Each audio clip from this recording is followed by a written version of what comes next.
Welcome to UPSC 5 let's do it together. तो कैसे हैं दोस्तों आप लोग।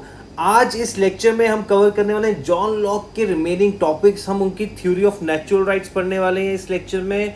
जानेंगे किस तरह से वो डिफरेंट है from the theory of Hobbs.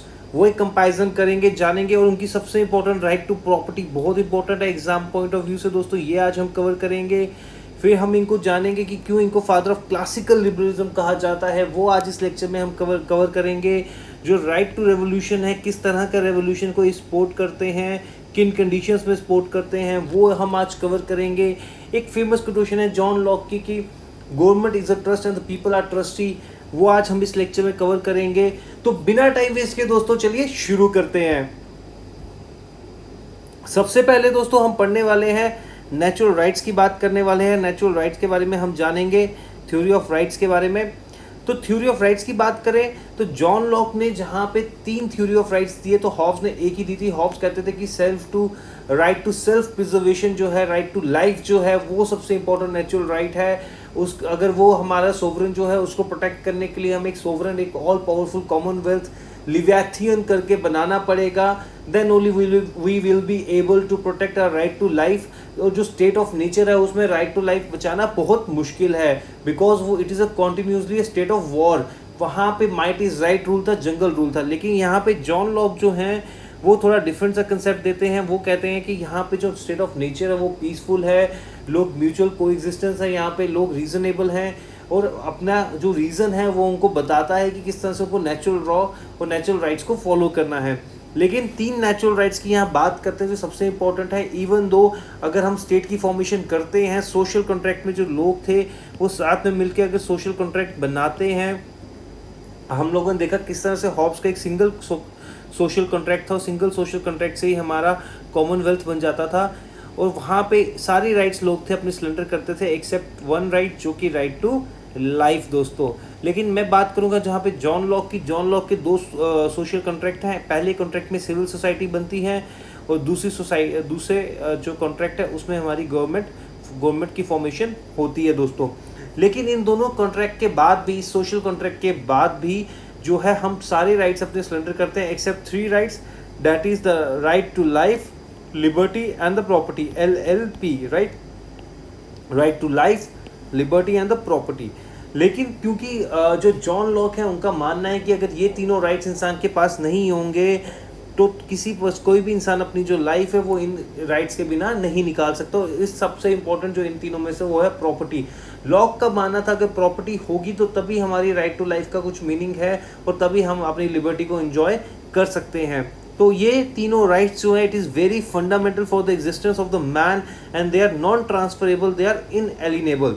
इनको कोई इंसान से अलग नहीं कर सकता। हमने देखा कि किस तरह से जो लॉक है वो अपनी स्टेट ऑफ नेचर को बड़ा पीसफुल कोएग्जिस्टेंस और बहुत अच्छा बताते हैं। लेकिन वो कहते हैं कि कहीं केसेस में ऐसा हो सकता है कि इंसान का जो पैशन है वो रीज़न को डोमिनेट कर जाए। इंसान जो है वो जजमेंट जो है, इंटरप्रिटेशन जो है या इम्प्लीमेंटेशन जो है वो अपने फेवर में कर दे। तो इसीलिए लोगों ने जो है कॉमन अथॉरिटी बनाने के लिए, जिसको हम लेजिस्लेचर्स कहते हैं, जो लॉ मेकिंग अथॉरिटी कॉमन, और कॉमन जो लॉ इम्प्लीमेंटेशन अथॉरिटी जिसको हम एग्जीक्यूटिव्स कहते हैं, और कॉमन लॉ इंटरप्रिटेशन अथॉरिटी जिसको हम जुडिशरी कहते हैं, ये 3 फॉर्मेशन करने के लिए लॉक ने सजेशन दी। कहा कि अगर ये तीनों कॉमन बन जाती हैं तो वहाँ पे जो है इंसान का रीज़न जो है वो हमेशा रहेगा और जो है इंसान का पैशन उसको डोमिनेट नहीं करेगा और इंसान कभी भी गलत जजमेंट या नेचुरल लॉ जो है उसको फॉलो ऐसा नहीं होगा कि उसको फॉलो ना करे। ठीक है दोस्तों, तो बात करते हैं फिर थ्योरी ऑफ नेचुरल राइट्स की। तो सबसे पहले जो नेचुरल राइट देने वाले कंसेप्ट थे वो हॉब्स थे। हॉब्स कहते थे कि जो स्टेट है वो हमारी सोर्स ऑफ नेचुरल राइट है और वहीं से हमें राइट टू लाइफ मिलता है। सॉवरेन जो है, पावरफुल जो है, जो सॉवरेन ऑल पावरफुल कॉमनवेल्थ जो है वो हमारे को राइट टू लाइफ की प्रोटेक्शन देगा।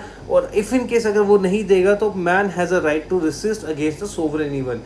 तो यहाँ पे जॉन लॉक जो है वो कहते हैं कि why the man was able to enjoy the natural right. अब इंसान नेचुरल राइट्स कैसे एंजॉय करता था स्टेट ऑफ नेचर में, बिकॉज इंसान के पास रीज़न था। जो रीज़न था वो उसको गाइड करता था कि दूसरों को लाइफ को हार्म मत करो, अपनी लिबर्टी को एंजॉय करो, या प्रॉपर्टी अपनी या दूसरों की जो है उसमें इंटरफेयर मत करो। मैं आप लोगों को दोस्तों काफ़ी डिटेल में बता चुका हूँ पिछले लेक्चर में कि किस तरह से इंसान जो लॉक का जो इंसान था वो एक रैशनल इंसान है। मैन के पास वो कहते हैं दोनों है, एक रीज़न भी है और पैशन भी है, दोनों इक्वली डिस्ट्रीब्यूटेड है इंसान में। लेकिन जो है हॉब्स कहते थे इंसान को जो है 3 चीज़ें जो है वो ड्राइव करती हैं, पैशन, इमोशन एंड डिज़ायर। तो ये 3 चीज़ें जो हैं इंसान को ड्राइव करती हैं और इंसान जो है कॉन्टिन्यूसली स्ट्रगल में लगा रहता है कि उसको सब कुछ मिले। माइट इज़ राइट का रूल होता है, जंगल रूल होता है, तो इसलिए वो स्टेट ऑफ वॉर रहती है और इंसान हर एक मोर और लेस इक्वल है।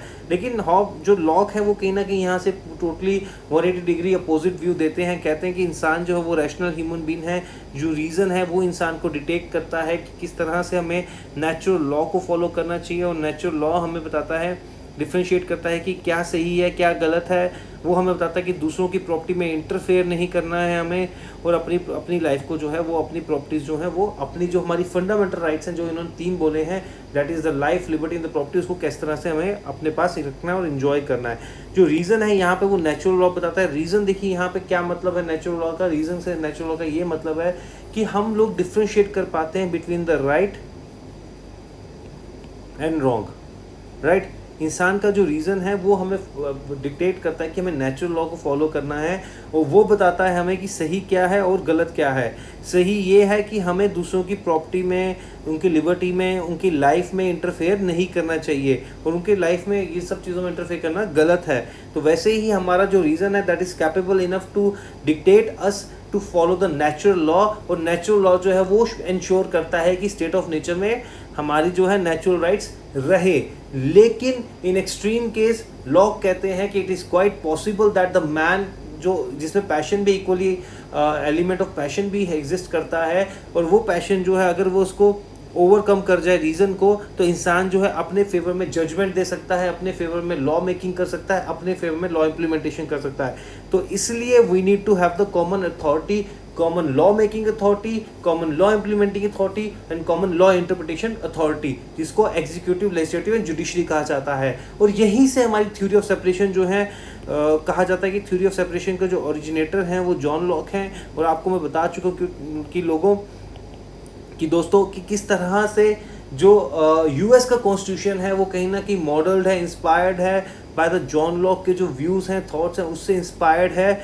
और फिर यहाँ पे देखिए जो लास्ट में लॉक कहते हैं कि the ultimate guarantee for the protection of right is the reason of the man. वो मैन को बहुत ज़्यादा रैशनल मानते हैं, कहते हैं कि उसमें जो रीज़न है वो उसको हमें प्रोटेक्शन देता है, उसको बताता है कि किस तरह से उसको अपने राइट की प्रोटेक्शन भी करनी है और दूसरों के राइट्स में भी इंटरफेयर नहीं करना है। फिर वो कहते हैं कि जहाँ पे लॉ नहीं है, no law means no liberty. जहाँ पे लॉ नहीं होगा, जहाँ पे नेचुरल लॉ नहीं होगा, नेचुरल लॉ किस तरह से आएगा, जब इंसान का रीज़न है वो उसको गाइड करेगा किस तरह से लॉ होना चाहिए, किस तरह से हमें नेचुरल लॉ को फॉलो करना है। और नेचुरल लॉ हमारी जो है नेचुरल राइट्स को इंश्योर करता है। तो जहाँ पे लॉ नहीं होगा वहाँ पे लिबर्टी नहीं होगी। और लॉ कहते हैं कि रीज़न जो है, जिसको हम नेचुरल लॉ भी कह सकते हैं, उसी को principle of due process of law. देखिए दो तरह से हमारे जो लॉ हैं उसकी इंटरप्रिटेशन होती है दोस्तों, ये बहुत इंपॉर्टेंट समझना आपके लिए।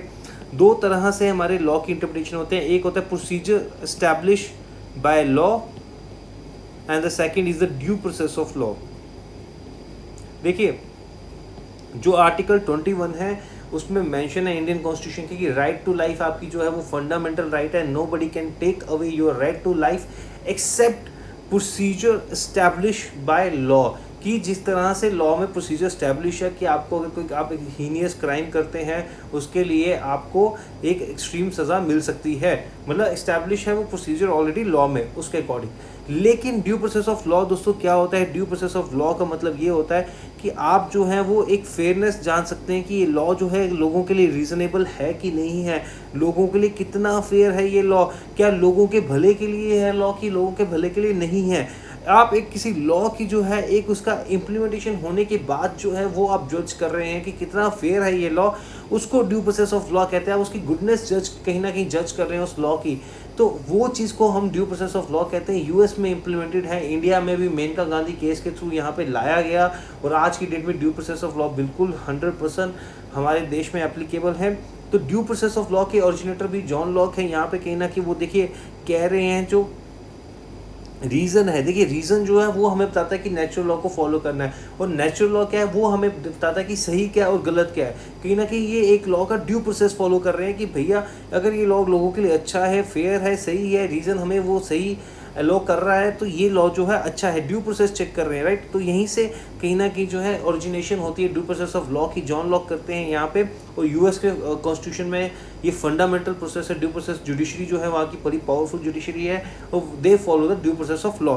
और यही यहाँ पे लॉक कह रहे हैं कि जो है ड्यू प्रोसेस ऑफ लॉ है वही अल्टीमेट गारंटी देता है हमें एंजॉयमेंट ऑफ लिबर्टी की, एंजॉयमेंट ऑफ हमारी जो प्रॉपर्टी है, एंजॉयमेंट ऑफ लाइफ है। इन तीनों को कौन इंश्योर करता है? Reason, because man is rational. और कहीं ना कहीं ये जो मैन इज़ रैशनल है, यही एक फंडामेंटल जो है आप कहेंगे फाउंडेशन है लिबरल ट्रेडिशन की, जो हम अभी देखेंगे आगे। कह रहे हैं liberty of man remains protected even after the creation of the government. ठीक है, गवर्नमेंट बन जाती है गवर्नमेंट, उसके बाद भी जो इंसान की राइट्स हैं, लिबर्टीज़ हैं, वो तब भी प्रोटेक्टेड रहेंगी। Law made by the government has to affirm to the law of reason. देखिए ड्यू प्रोसेस चेक हो रहा है यहाँ पे। लॉ कह रहे हैं कि लॉ जो मर्जी लॉ बना ले गवर्नमेंट, उसको जो लॉ ऑफ रीजन है, नेचुरल लॉ है, उसके पैरामीटर्स पे खड़े उतरना होगा। उसको वहाँ पे कहीं ना कहीं ये चीज़ मेक श्योर करनी पड़ेगी कि this law is for the betterment of people. Even though, जैसे मैं आपको बताऊँ, हमारे कॉन्स्टिट्यूशन में आर्टिकल 368 में अब प्रोसीजर दिया है अमेंड करने का कॉन्स्टिट्यूशन का, तो उसके तहत अगर मेरे पास मेजोरिटी हो, मैं कॉन्स्टिट्यूशन में कोई भी लॉ ला के इम्प्लीमेंट कर दूँ, राइट, क्योंकि प्रोसीजर तो मैंने फॉलो किया है वहाँ पे। लेकिन यहाँ पे ड्यू प्रोसेस क्या पावर देता है जुडिशरी को, वो चेक करेगी even though all the procedures mention in the constitution are followed, but still आपकी जो है फेयरनेस देखनी है लॉ की। लॉ जो है वो रीजनेबल है कि नहीं है, क्या उसकी लोगों के लिए भला है, उसका बुरा है, वो चीज़ भी हम चेक कर सकते हैं। जुडिशरी वो कर सकती है after the Menaka Gandhi case, ये हमारे कॉन्स्टिट्यूशन में इम्प्लीमेंट हुआ है। तो यहाँ पे वो कह रहे हैं कि लॉ कहते हैं कि लिबर्टी जो है इंसान की, वो इवन दो गवर्नमेंट की फॉर्मेशन होगी उसके बाद भी मेंटेन रहेगी। अब आपको पूछना चाहिए किस तरह से, बिकॉज जो भी गवर्नमेंट लॉ बनाएगी, गवर्नमेंट जो भी अपने एक्ट्स लाएगी, they have to be affirm with the law of reason. Due process of law से उसको उनके पैरामीटर्स पे खड़े उतरना होगा। Because man has not transferred is natural right except 3 laws.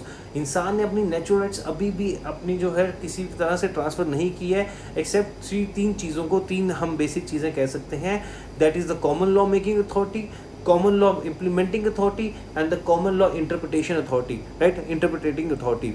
तो if state make any law which deprives man of his natural right, जो किसी तरह भी इंसान के नेचुरल राइट्स को छीन ले उसकी तरह से, तो it can not be treated as reasonable, fair and the just. अब उसकी जस्ट है या नहीं है, वो रीजनेबल है या नहीं है, वो फेयर है कि नहीं है, ये सब चीज़ें अगर आपको चेक करनी है तो आप मतलब क्या फॉलो कर रहे हैं दोस्तों? Due process of law follow कर रहे हैं। In such situation people will have the right to revolt. पर ये रिवोल्ट किस तरह से होगा? ये पीसफुल रिवोल्ट होगा, ये क्या होगा, ये अब हम थोड़ी देर में देखेंगे दोस्तों। अब यहाँ पे लोग बात करते हैं कि गवर्नमेंट जो है एक ट्रस्ट है और पीपल जो है उसके ट्रस्टी हैं। गवर्नमेंट की देखिए यहाँ पे देखिए गवर्नमेंट के उसकी ओरिजिनल पावर्स नहीं है, जो यहाँ पे लोग बात करते हैं गवर्नमेंट फॉर्मेशन की, उनसे कोई ओरिजिनल पावर नहीं है, लेकिन कुछ डेलीकेटेड पावर्स हैं जो हम लोगों ने ही दी है। गवर्नमेंट सिर्फ एक ट्रस्ट है, हम लोग उसके ट्रस्टी हैं। हम लोगों ने गवर्नमेंट को कहा है कि भैया हमारे बिहाफ पे तुम लॉ मेकिंग करो, लॉ इंटरप्रिटेशन करो, लॉ की इम्प्लीमेंटेशन करो, लॉ को इंटरप्रेट करो, लॉ मेकिंग करो हमारे बिहाफ पे। ओरिजिनल पावर्स कुछ भी नहीं है उनके पास, only delegated powers they have दोस्तों। रीज़न जो है नेचुरल लॉ जो है वो एक पीस मेंटेन करता था स्टेट ऑफ नेचर में भी, even though after like formation of the state. It also indirectly implies that to be able to enjoy liberty, man has to be reasonable। तो कहीं ना कहीं यहाँ पे लॉक जो है बार बार इस चीज़ पे एम्फोसाइज करते हैं कि इंसान को अगर अपनी लिबर्टी, अपनी लाइफ, अपनी प्रॉपर्टी, अपनी ज़िंदगी अच्छे से जीनी है तो man has to be reasonable. और ये मैन को कहीं ना कहीं रैशनल, जो रैशनल है वो क्रिएचर मानते हैं। ठीक है, अब कंसेप्ट ऑफ ड्यू प्रोसेस की बात करेंगे। अब इंडियन कॉन्स्टिट्यूशन में भी यहाँ पे आर्टिकल 19 में ये जो है फॉलो किया गया है। पहले आर्टिकल 21 में हम देखते थे कि जो हमारे आर्टिकल 21 में प्रोसीजर स्टैब्लिश बाय लॉ दिया हुआ है, लेकिन जो ड्यू प्रोसेस ऑफ लॉ है वो मेनका गांधी केस में जो है उसको doctrine of due process law को अडॉप्ट किया गया। Maneka Gandhi case, Supreme Court ने held that the article 21 the concept of due process law is present in the doctrine of procedure establish by law, right. तो अब गवर्नमेंट की बात करेंगे। Government कौन बनाएगा? गवर्नमेंट एक कंसेंट की गवर्नमेंट बनेगी। लोग आपस में कंसेंट देंगे किसको हमें गवर्नमेंट में लाना है, कौन हमारी गवर्नमेंट चलाएगा। कहीं ना कहीं हम मेजोरिटी जो मॉडल ऑफ गवर्नमेंट होता है मेजोरिटेरियन, जिसमें मेजोरिटी के बेसिस पे गवर्नमेंट की फॉर्मेशन होती है, कहीं ना कहीं मेजोरिटेरियन मॉडल ऑफ डेमोक्रेसी को यहाँ पे सपोर्ट करते हैं लॉक, और उसको यहाँ पे कहीं ना कहीं फॉर्मेशन की तरफ ले जाते हैं। देखिए कितने बढ़िया आइडियाज़ देते हैं उस टाइम पे जॉन लॉक ने। वहाँ पे doctrine of due process of law दिया, थ्योरी ऑफ सेपरेशन ऑफ दिया, कॉमन अथॉरिटी की बात करते हैं, 3 ऑर्गन्स ऑफ गवर्नमेंट की बात करते हैं। तो कहीं ना कहीं देखिए यहीं से बहुत सारे कंसेप्ट जो आज के टाइम पे भी हमारे इम्प्लीमेंट है। तो who will elect the government, those who will be elected, those who will get the majority will form the government. और आज के टाइम पे ही ये होता है दोस्तों। देखिए सिंस उन्होंने कहा, देखिए गवर्नमेंट कोई नेसेसिटी नहीं है, गवर्नमेंट यहाँ पे कोई नेसेसिटी नहीं थी हमारे लिए। जिस तरह से हॉब्स की हमने थ्योरी पढ़ी, हॉब्स के हमने ह्यूमन नेचर पढ़ा, हॉब्स का हमने स्टेट ऑफ नेचर पढ़ा, किस तरह से कितनी बुरी कंडीशन थी स्टेट ऑफ नेचर में। तो इंसान को अगर अपनी लाइफ बचानी थी तो इंसान को साथ कॉमनवेल्थ को, लिवेथियन को, वो एक पावरफुल सोवरेन को बनाना पड़ा। लेकिन यहाँ पे लॉक के केस में कोई हमारे पास नेसेसिटी नहीं थी, लोग पीसफुली रह रहे थे, को एग्जिस्टेंस थी, म्यूचुअल एग्जिस्टेंस थी, और बहुत पीसफुली रह रहे थे और इन्जॉय कर रहे थे अपने नेचुरल राइट्स को। लेकिन it just a matter of convenience, एक वही कि भाई कहीं किसी केस में इंसान का जो पैशन है वो उसको ओवरटेक ना कर जाए, उसकी रीज़न को ओवरटेक ना कर जाए, उस चीज़ को रोकने के लिए हमने एक गवर्नमेंट की फॉर्मेशन की। Unlike Hobbes who give the absolute power, law की बोली the limited power, limited powers देते हैं। और यहाँ पे वो कहते हैं कि the power of government is limited by the fundamental rights. वो फंडामेंटल राइट्स कौन से थे? तीनों जो नेचुरल राइट्स की बात करते हैं, LLP, that is the life, liberty and the property. Government can not take away this rights, okay, it can not make any law that deprives a person of this right. कहीं ना कहीं देखिए अब यहाँ पे वो कैपिटलिज्म को भी सपोर्ट कर रहे हैं। अभी मैं आपको बताऊँ किस तरह से, अगर वो राइट टू प्रॉपर्टी की बात कर रहे हैं, हम अब देखें किस तरह से उन्होंने राइट टू प्रॉपर्टी को फर्दर एक्सप्लेन किया है। और यहाँ पे तभी कहा जाता है कि ये कैपिटलिस्ट आइडियोलॉजी वाले थिंकर थे। वो अभी हम जानेंगे कि राइट टू प्रॉपर्टी को इतना इन्होंने फंडामेंटल मान लिया कि कोई भी आपकी लिबर्टी, प्रॉपर्टी और लाइफ को छू नहीं सकता है दोस्तों, किसी भी कंडीशन में। तो अब बात होता है कि बिकॉज अब बात होता है कि क्यों कोई आपकी जो गवर्नमेंट है can not take away this right and can not make any law which deprives you of this 3 rights. अब ये क्यों ऐसा कहा है लॉक ने?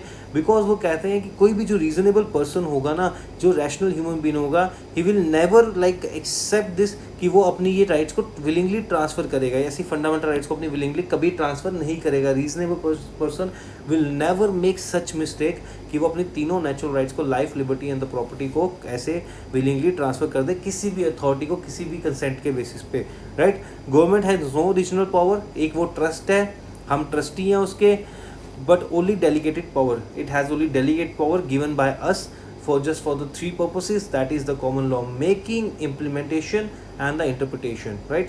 Government cannot act on its own, it has to act according to the will of the people, that is it has to follow the due process of law, it has to follow the natural law, it has to follow the law of reason, it has to act according to the wishes of the trustee, that is us, the consent giver, the one who has given you the majority, जिसके कारण government की formation हुई है दोस्तों। अब बात करते हैं क्या क्या पावर्स होंगी गवर्नमेंट की। देखिए व्हाट इफ गवर्नमेंट, अब यहाँ पे जो हम बात कर ही रहे हैं पावर ऑफ गवर्नमेंट की, इसमें कहते हैं कि what if government does not act according to the wishes of the trustee.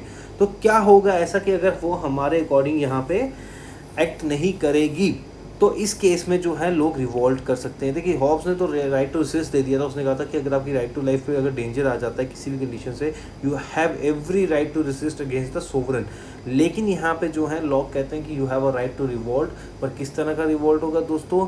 What type of revolt? ये revolution Locke is talking about, it is a peaceful one, that is no need of violence, rational man never goes for violence. देखिए मैंने आपको बताया था everything is a child of his time, किस तरह से Hobbs जो थे वो अपने टाइम पे थे, उन्होंने एक ब्लडशेड वाला सिविल वॉर देखी थी, वो काफ़ी उन्होंने देखा था कि स्टेट ऑफ अनार्की थी, तो उनको वही था कि ह्यूमन नेचर बैड होती है। लेकिन लॉक जो थे उन्होंने ग्लोरियस रेवोल्यूशन को विटनेस किया था और वो पीसफुल रेवोल्यूशन थी, पीसफुल ट्रांसफॉर्मेशन ऑफ पावर होती है। तो लॉक कहीं ना कहीं मानते हैं जो इंसान है is a rational human being और वो पीसफुल ह्यूमन बीइंग है। तो प्रॉब्लम का रेजोल्यूशन किस तरह से होगा? डायलॉग से होगा, बात करने से होगा। और वैसे ही लिबरल्स के लिए freedom of speech expression is a necessary component of democracy. तो यहाँ पे कहीं ना कहीं वो कहते हैं कि हम लोग डायलॉग करेंगे, बात करेंगे और it should be the basis of the like democracy, जो वो मेजोरिटेरियन फॉर्म ऑफ गवर्नमेंट को सपोर्ट करते हैं। और ये सारे फीचर्स को अगर आप कंबाइन करेंगे, आप देखेंगे कहीं ना कहीं लिबरल ट्रेडिशन जो हमारा है, या लिबरल क्लासिकल लिबरलिज्म है, जिसका फादर जॉन लॉक को कहा जाता है, कहीं ना कहीं सारे जो उसके जो आप कहेंगे स्टैंडर्ड्स हैं, पैरामीटर्स हैं, तो वो सारे के सारे यही हैं, यही उसके फाउंडेशंस हैं जिसके बेसिस पे लिबरलिज्म जो है वो एक आइडियोलॉजी एज आइडियोलॉजी एमर्ज करता है दोस्तों। रेवोल्यूशन सिंपली से change in the set of the person ruling, मतलब वही जो हमारी गवर्नमेंट है उसको हम चेंज करेंगे और नए लोगों को लाएंगे, because they have not act according to the law of reason, या उन्होंने फेयरनेस नहीं दिखाई अपने लॉ मेकिंग में, राइट। तो रेवोल्यूशन क्या कहेंगे, किसको कहेंगे हम रेवोल्यूशन, राइट। हो रेवोल्यूशन जो उनकी थ्योरी है, पीसफुल रेवोल्यूशन होगा, कोई मार काट नहीं होगी, प्यार से पीसफुली हम रिवोल्ट कर सकते हैं, और हम क्या कर सकते हैं, डायलॉग्स कर सकते हैं, और it can be the change in the set of the ruling class, ज़्यादा से ज़्यादा ये हो सकता है। If the government does not observe the terms of the contract, जो कॉन्ट्रैक्ट सोशल कॉन्ट्रैक्ट हुआ है, अगर उसकी टर्म्स एंड कंडीशंस को नहीं फॉलो करती है कोई भी गवर्नमेंट, तो उसमें हम चेंजेस ला सकते हैं, उसके अगेंस्ट हम लॉ जो है वो पास करिए, उसके अगेंस्ट हम रिवोल्ट कर सकते हैं। If it does not allow the parliament to function, जहाँ पे लॉ मेकिंग होगी वही अगर नहीं होगा, वहाँ पे अगर कुछ जो मतलब गवर्नमेंट फंक्शनिंग नहीं हो पाएगी प्रॉपर्ली, तो उस केस में भी हम कहीं ना कहीं जो है रिवोल्ट कर सकते हैं दोस्तों। If the government does not act as per the law made by the legislature, जैसे हमने बताया 3 मेकिंग अथॉरिटी, और अगर आप लॉ बना देते हैं, या पहले तो आप पार्लियामेंट नहीं चलने देते, तब भी आप रिवोल्ट कर सकते हैं। अगर लॉ बन गया उसको इम्प्लीमेंट नहीं होता उस तरह से जिस तरह से लॉ बना है, तब भी आप रिवोल्ट कर सकते हैं। If the government put the people under the authority of foreign government, और ऐसा हो जाए कि आपको जो है किसी और गवर्नमेंट के फॉरेन अथॉरिटी के अंदर डाल दिया गया, तब भी आप उस केस में भी रिवोल्ट कर सकते हैं दोस्तों। तो ये कुछ ना कुछ कंडीशंस दिए हैं जहाँ पे आप रिवोल्ट कर सकते हैं जॉन लॉक ने। और फर्दर वो ये कहते हैं कि जो रिवोल्ट होगा वो किस तरह से होगा, it will be a peaceful revolt, dialogues के थ्रू आप मसले सॉल्व कर सकते हैं, ठीक है। तो ये कहीं ना कहीं रेवोल्यूशन ऑफ जो राइट टू रेवोल्यूशन जो जॉन लॉक की थ्योरी है उसका ये मीनिंग आता है। तो अब बात करते हैं थ्योरी ऑफ प्रॉपर्टी, बहुत इंपॉर्टेंट है। पहले देखते हैं कि प्रॉपर्टी आखिर लॉक ने किसको कंसीडर किया है। जो प्रॉपर्टी है दोस्तों वो इंसान की पर्सनैलिटी से रिलेटेड है। क्या आप कहेंगे किस तरह से पर्सनैलिटी, बिकॉज जो इंसान ने अपने इंटेलेक्ट और लेबर, जो इंसान ने जिसमें अपनी लेबर और अपना इंटेलेक्ट डाला है for the creation of the property, वो प्रॉपर्टी जो है वो हमारे एक इंसान से बिलोंग करती है, और स्टेट को किसी भी कंडीशन में कोई राइट नहीं है कि वो इंसान की प्रॉपर्टी को लिमिट कर दे या उसको छीन ले। लेकिन कुछ लिमिटेशंस लॉ ने यहाँ रखी हैं, वो अभी हम देखेंगे। तो लॉ के अकॉर्डिंग प्रॉपर्टी क्या है, आपकी प्रॉपर्टी कौन सी हुई जिसमें आपने अपनी लेबर और इंटेलेक्ट डाला है, ठीक है, जिसमें आपने अपनी इंटेलेक्ट और लेबर अपनी मतलब पर्सनैलिटी मिक्स कर दी है, तो वो आपकी अपनी प्रॉपर्टी बन जाएगी। लेकिन और स्टेट को कोई आप पे रिस्ट्रिक्शन लगाने की ज़रूरत नहीं है, और किसी भी केस में आपकी प्रॉपर्टी पर रिस्ट्रिक्शन नहीं लगा सकती। लेकिन there is some limitation which John Locke has himself put, कि कितनी प्रॉपर्टी आप रख सकते हैं कितनी नहीं रख सकते। तो उन्होंने कहा god has given the property to enjoy not to destroy, तो इतनी प्रॉपर्टी ना रख लो कि आपको भाई पड़े अगर आपने एप्पल है वो 10 किलो रख लिए और वो पड़े ख़राब हो गया, आप खाने वाले एक ही हैं, तो वो जो है उस केस में आपको इतना हक नहीं है कि आप उतनी प्रॉपर्टी रख सकें, तो उस केस में आपसे प्रॉपर्टी छीनी जा सकती है दोस्तों। Plus you have no right to destroy even their own property, अपनी प्रॉपर्टी होने के बाद भी आपको कोई हक नहीं है कि आप उसको डिस्ट्रॉय करें, ठीक है। And should not deprive other person from acquiring property, capitalism की सोच को सपोर्ट करें कि अगर कोई अगला बंदा है वो देखिए, अब यहाँ पे आप क्या करते हो, आप यहाँ पे प्रोडक्शन कर रहे हो, एक इंडस्ट्री बना दी, लेकिन आपका जो प्रोडक्शन है वो आपकी प्रॉपर्टी है, लेकिन उसको आपने सेल कर दिया यहाँ पे। और जो मनी, जैसे जब कंसेप्ट ऑफ मनी आ गया या कंसेप्ट ऑफ जो आज गोल्ड वगैरह आ गया, जो चीज़ें टाइम के साथ डिस्ट्रॉय नहीं होती हैं, राइट, और वो एक ऐसी फॉर्म ऑफ आप कहेंगे कि मनी है या ऐसी फॉर्म ऑफ प्रॉपर्टी है जो टाइम के साथ भी ख़राब नहीं होती। तो कहीं ना कहीं यहाँ पे जो है लॉक के जो व्यूज़ हैं वो कहीं ना कहीं आज के डेट में थोड़े इतने एप्लीकेबल नहीं है प्रॉपर्टी को लेके।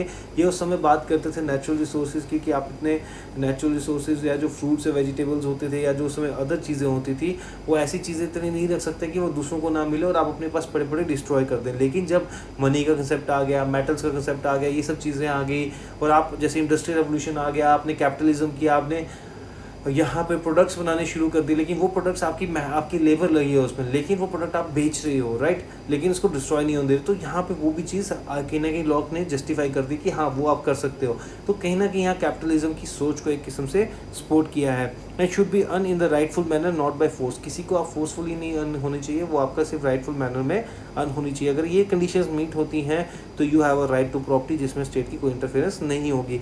लेकिन इसको जो है वो पोसेसिव इंडिविजुअलिज्म जो है, CB मैकपर्सन जो थे, एक थिंकर थे, इन्होंने कहा कि जो थ्योरी ऑफ प्रॉपर्टी है लॉ की, कहीं ना कहीं उसको हम एक पोसेसिव इंडिविजुअलिज्म कह सकते हैं। पोसेसिव इंडिविजुअलिज्म क्या हो गया दोस्तों, वेरी इंपॉर्टेंट टर्म है, एग्जाम में पूछा भी जाता है। इसका मतलब ये हो गया कि ऐसी चीज़ जिसमें आपने अपनी लेबर लगाई है और आपने सोसाइटी की कोई हेल्प नहीं ली है, तो वो चीज़ आपसे बिलोंग करती है, उसमें सोसाइटी का कोई रोल नहीं था, तो इसलिए आप उस प्रॉपर्टी के लिए सोसाइटी को भी आंसरेबल नहीं हो।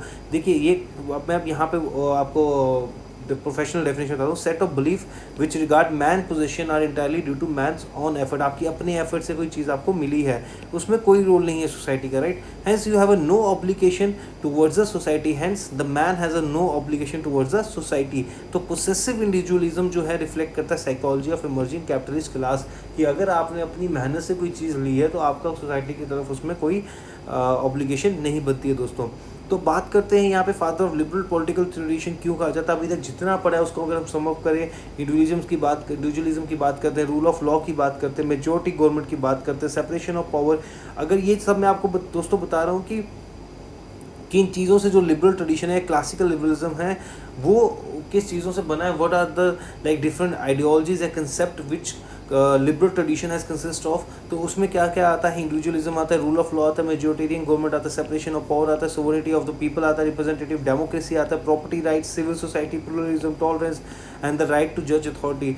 तो यहाँ पे कहीं ना कहीं आप देखेंगे सारे पॉइंट्स जो हैं लॉक की आइडियोलॉजी से निकलते हैं। ये सारा एक एक पॉइंट जो है लॉक ने अपनी आइडियोलॉजी में कवर किया, अपने पॉलिटिकल थॉट्स में कवर किया है। तो इसलिए लॉक को जो है वो founding father of liberal political theory या लिबरल ट्रेडिशन कहा जाता है दोस्तों। तो बात करते हैं पर्सनल पॉलिटिकल जो हमारी साइंस की डिक्शनरी की, रेनेसेंस की बात करते हैं। ये टर्म बहुत ज़्यादा यूज़ होती है, जब भी आप लॉक का आंसर लिखेंगे रेनेसेंस का वर्ड यूज़ ज़रूर होगा आपके आंसर में।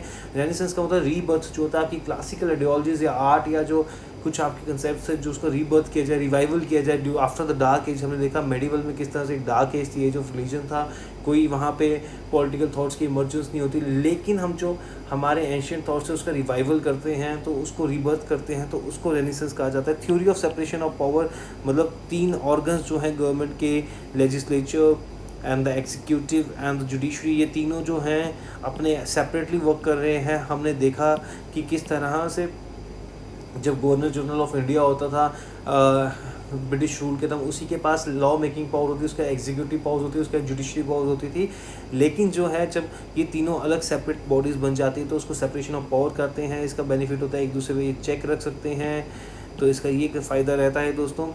और आज हम देखते हैं आज के टाइम पे भी यही चीज़ एप्लीकेबल है दोस्तों। ड्यू प्रोसेस ऑफ लॉ मैं आपको बता चुका हूँ 2 तरह से होता है, procedure establish by law, due process of law. Due process of law में आप चेक करते हैं कि लॉ फेयर कितना फेयर है, रीजनेबल है, जस्ट है। लेकिन आप जो प्रोसीजर एस्टेब्लिश बाय लॉ है उसमें सिर्फ इतना देखते हैं कि क्या हमें जो कॉन्स्टिट्यूशन में प्रोसीजर मैंशन है वो फॉलो हुआ है या नहीं हुआ है। तो थैंक यू दोस्तों। नेक्स्ट लेक्चर हम रूसो पे लाएंगे, फिर एक कंपैरिजन करेंगे हॉब्स लॉ रूसो की स्टेट ऑफ नेचर के बारे में एक कंप्लीट कंपैरिजन करेंगे।